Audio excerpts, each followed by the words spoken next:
Hi everybody, my name is John Reinschmidt and I work at the Eugene O'Neill Theatre Center. Today we are over here in New London at 325 Pequot Avenue, better known as the Monte Cristo Cottage. The O'Neill owns and operates the Monte Cristo Cottage as a home museum. This was the summer home of James O'Neill and his wife, Ella Quinlan O'Neill, as well as their two children, Jamie O'Neill and Eugene O'Neill. Now Eugene, who our organization is named after, is better known as America's prominent playwright of the 20th century. The Monte Cristo Cottage exists today because of the vision and dedication of Sally Pavetti and Lois MacDonald, original curators of this home museum and National Historic Landmark. As we're all stuck inside during this time, I wanted to get us all over here and do a little virtual tour, show you a little bit of the house and some of his work. Let's get started. So welcome into the cottage. This is a historic home, originally built in 1853.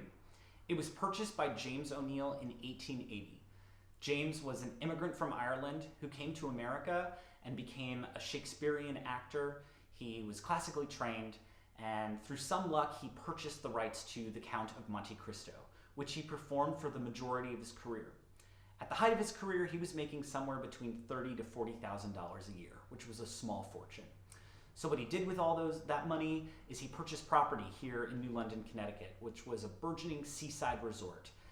He purchased this home, 325 Pequot Avenue, as well as the home next door, 321 Pequot Avenue, as well as other rental properties throughout the town. In 1970, our organization, the Eugene O'Neill Theatre Center, purchased the home, and in 1971, it was named a National Historic Landmark.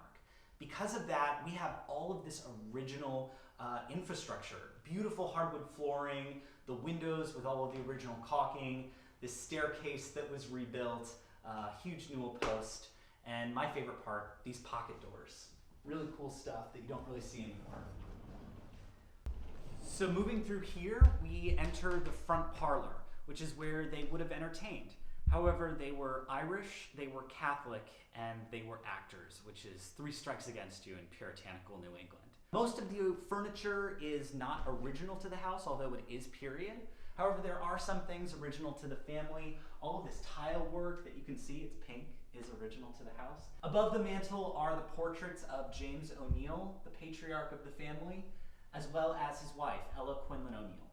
She was studying to be a nun, living in a convent of Sister St. Mary's in Indiana, which is the sister school to Notre Dame. This is the heart of the home. We refer to it as the Long Days Room. Originally conceived as a schoolhouse, this room was located a couple yards off the property, and in 1880, James attached it to the house. It acted as their living room, where the family could relax, play cards, drink Irish whiskey, and be in the company of one another. The entirety of the play, Long Day's Journey into Night, is set in this exact room. Where you are is where the audience would be. Eugene O'Neill began writing his masterwork, Long Day's Journey into Night, in 1937, finishing it in 1941, winning him his 4th and final Pulitzer Prize posthumously. The play takes place in August of 1912 here in this room, and it deals with the trauma and the family dysfunction that are associated with the drug use and the alcohol abuse that the entire family encountered. Eugene O'Neill gives us copious stage directions and notes that spell out the world of this play exactly, and we are lucky enough to be living in this play. It is the only place in the country where you can step so specifically into the world of this beautiful work.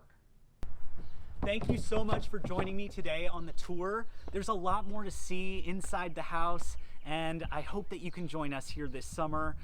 In the meantime, be safe, be healthy, wash your hands, and we'll see you here in the summertime. Thanks so much, guys.